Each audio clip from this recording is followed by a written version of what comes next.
Shalom, selamat malam saudara-saudari yang dikasihi Tuhan. Saudara terkasih, marilah kita berdoa.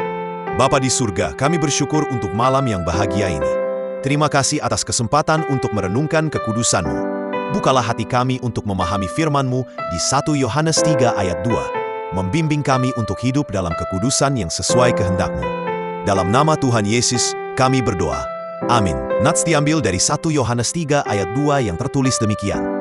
Saudara-saudara yang terkasih, sekarang kita adalah anak-anak Allah, tetapi apa yang akan ada di masa mendatang belum dinyatakan.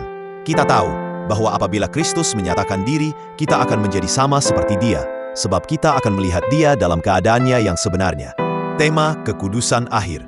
Bapak, Ibu, dan saudara terkasih dalam Tuhan, dalam 1 Yohanes 3 ayat 2, kita menerima peringatan akan identitas kita sebagai anak-anak Allah. Kebenaran ini tidak hanya menyemangati kita untuk hidup dalam kekudusan, tetapi juga menjanjikan kita transformasi di masa depan saat kita melihat Kristus dalam keadaannya yang sebenarnya. Kekuatan dan kekudusan Allah tidak ditujukan untuk menjauhkan kita, tetapi untuk mengundang kita ke dalam persekutuan yang lebih dekat dengannya. Kekudusan bukan hanya tentang kesucian moral yang kita capai, melainkan juga tentang pengenalan diri yang lebih dalam terhadap Allah yang kudus. Dalam hidup kita sehari-hari, kita diundang untuk menjadikan kekudusan sebagai prinsip yang memandu setiap tindakan dan keputusan kita. Sebagai anak-anak Allah, kita dipanggil untuk refleksi karakter Kristus dan memberdayakan hidup kita melalui kuasa Roh Kudus.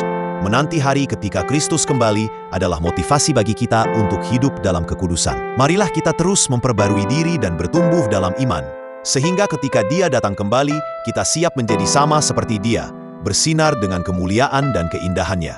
Ikut serta dalam kekudusan kekal yang dijanjikan kepada kita.